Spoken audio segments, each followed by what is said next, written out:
आशा भोसले यांच्या निधनानंतर जगातल्या संगीत क्षेत्रातला एक तारा निखळला असं आपण म्हणू शकतो. नक्की त्या कशा होत्या, एक पत्रकार म्हणून त्यांचे अनुभव काय होते, त्यांच्यासोबतच्या आपल्या पुढारी मल्टीमीडियाच्या एडिटर मृणालिनी नानिवडेकर मॅडम आहेत. मॅडम, एक सर्वसामान्य लोकांमध्ये वावरणारा एक दिग्गज कलाकार अशी ओळख आशा भोसलेंची आपण करू शकतो. एक पत्रकार म्हणून तुम्हाला त्यांचे काय अनुभव आलेत? बातम्यांच्या अनुषंगाने अनेक वेळा भेटी झाल्या असतील तुमच्या. एकतर मंगेशकर कुटुंब हे महाराष्ट्राला मिळालेलं एक दैवी वरदान आहे. जीवनातल्या प्रत्येक क्षणाला ज्या मंगेशकरांनी संगीताचे साज दिले त्यातल्या सर्वाधिक लोकप्रिय आणि सर्वाधिक जनतेला आपल्याशा वाटणाऱ्या होत्या त्या आशा भोसले. लता मंगेशकर एक दैवी स्वर होता आणि आशा भोसले या पार्थिव आपल्यातल्या गायिका होत्या. आशा भोसले कायमच जनतेशी संवाद साधायची जी काय पद्धत दाखवायच्या ती अत्यंत अद्भुत असायची. ती एक कलाकार म्हणून तर लक्षात यायचीच, पण ती एक घरातली कोणीतरी आपली आई, घरातली कोणीतरी मावशी अशा पद्धतीने त्या राजकारण्यांची वागायच्या, कलाकारांची वागायच्या, पत्रकारांचीही वागायच्या. त्यांना वैयक्तिक भेटायला जायचं त्या कलाकाराच्या मागे असलेला किंवा कलाकाराच्या चेहऱ्या मागे असलेला एक माणुसकीचा चेहरा तुम्हाला दिसायचा, गप्पा मारणं, एखादी नेक्स्ट डोअर व्यक्ती वाटावी असं होतं. सातत्याने तसंच दिसायचं. केवळ काही दिवसांपूर्वी आशाताई एका कार्यक्रमात भेटल्या होत्या आणि आशाताई अत्यंत मनपूर्वक सांगत होत्या की मी आता 90 पार केली आहे. मी त्यांना खूप आदरपूर्वक म्हटलं की मंगेशकरांना दीर्घायुष्याचं वरदान आहे, आशाताई तुम्ही खूप जगाल. तेव्हा आशाताई म्हणाल्या होत्या मला माझ्या जगण्यासारखाच मृत्यू यायला हवा, हसत खेळत, कुठेही खितपत न पडता. त्यावेळेला खरोखर वाटलं नव्हतं की अशा गोष्टी प्रत्यक्षात येणार आहेत. आम्ही जे काही 2-3 पत्रकार होतो आम्ही पटकन म्हणालो की आशाताई तुम्ही 100 गाठणार आहात आणि आशाताई केवळ पद्म पुरस्कार नाही तुम्हाला भारतरत्न पण एक दिवस मिळणार आहे आणि तो दिवस आम्ही नक्की कव्हर करू. आशाताई हसायच्या, पाठीवर हात टाकायच्या अशा वेळेला आणि आपल्यातल्याच एक होऊन आपल्याशी संवाद साधायच्या. एक अगदी इतक्यात कार्यक्रम झाला होता. आशिष शेलारांनी सांस्कृतिक कार्यमंत्री या नात्यांनी त्या कार्यक्रमात पुढाकार घेतला होता. रेडिओ जॉकीज आले होते. रेडिओतल्या दुनियेशी आशाताई कशा समरस होत्या याची खूप छान चर्चा सुरू होती.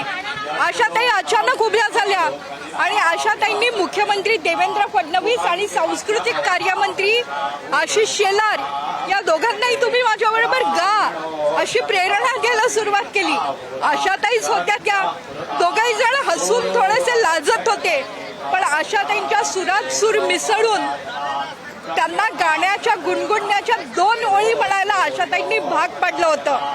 पंकज, महाराष्ट्र वेगळा कसा आहे तर महाराष्ट्राला हे साहित्यिक वातावरण आहे, महाराष्ट्राला हे सांगीतिक वातावरण आहे. त्याच्या आशा भोसले या अनेक पिढ्यांच्या साक्षीदार होत्या.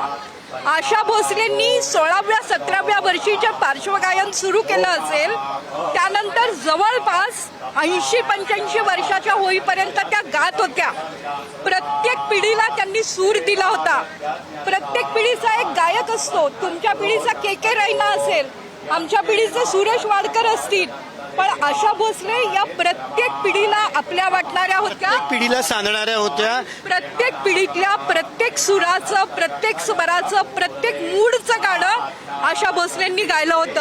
आज आपण पुढारी वर्तमानपत्रात शीर्षक दिलंय उरले उरात काही आवाज चांदण्याचे. सुरेश भटांची गझल होती ती. आशाताई त्या इतकी उत्तम गायच्या आणि आशाताई माणूस म्हणून इतक्या थोर होत्या. सुरेश भट नागपुरात त्यांना भेटायला आले होते. विपन्न अवस्था होती आर्थिकदृष्ट्या. आशाताईंनी ताबडतोब त्यांच्यासाठी पहिल्यांदा जेवणाची ऑर्डर दिली. आशाताईंनी त्यांचं हवं नको विचारलं. आशाताई दुसऱ्या दिवशी सुरेश भटांच्या घरी गेल्या आणि आशाताई म्हणाल्या तुमच्या नागपूरचा हा जो माणूस आहे ना ते तुमचं वैभव आहे आणि त्या वैभवामुळे मराठी माणसाला आजचं मराठी पण दिलंय. आशा भोसलेंचे आपण स्वर पाहू. बाबूजी, सुधीर फडकेंपासून श्रीधर फडकेंपर्यंत आशाताई गात गेल्या आणि प्रत्येकाचं गाणं त्यांनी आत्मसात केलं. त्यांच्याच घरचं उदाहरण सचिंदा बर्मन पासून आशाताईंनी गाणं म्हणायला सुरुवात केली आणि RD बर्मन पर्यंत जीवनातल्या प्रत्येक गोष्टीला साजेचं गाणं आशाताई मनपूर्वक गायल्या. आज इथे राजकारणी जमले आहेत. खूप मोठी व्यक्ती केली की महाराष्ट्राच्या परंपरेनुसार मंत्री मुख्यमंत्री त्यांना नमन करायला येतात, पण यातल्या प्रत्येकाशी आशाताईंचा स्वतःचा काहीतरी व्यक्तिगत अनुबंध होता. राज ठाकरेंची अत्यंत सुंदर प्रतिक्रिया आपण पाहिली आहे. आशाताई या सगळ्या सांस्कृतिक व्यवहाराकडे अत्यंत उत्तमपणे पाहिजा.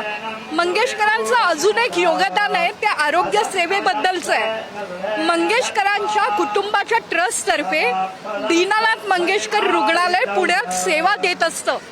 या रुग्णालयाच्या विस्तारित सेवेचा प्रारंभ, त्याचं भूमिपूजन मुख्यमंत्री देवेंद्र फडणवीस आणि सरसंघचालक मोहन भागवत यांच्या हस्ते होणार आहे.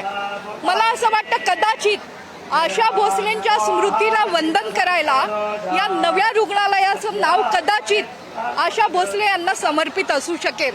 7 वाजता हृदयनाथ मंगेशकर जे या बहिणींचे एक उत्तम थोर संगीतकार भाऊ आहेत, ते याबद्दल जी एक प्रेस कॉन्फरन्स घेणार आहेत जे आपण पुढारीतर्फे दाखवतो.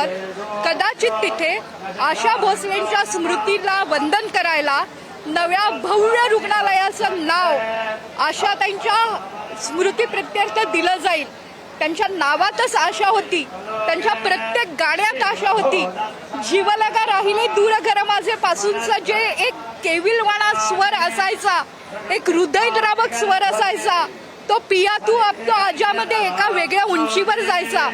आशाताईंनी जीवनाची आशा प्रत्येकात जागवली होती आणि म्हणून त्या गेल्या तरी आज महाराष्ट्रात ज्या पद्धतीने हळहळ व्यक्त केली जाते, भारतात हळहळ व्यक्त केली जाते, ती आशाताईंची खरी ओळख होती.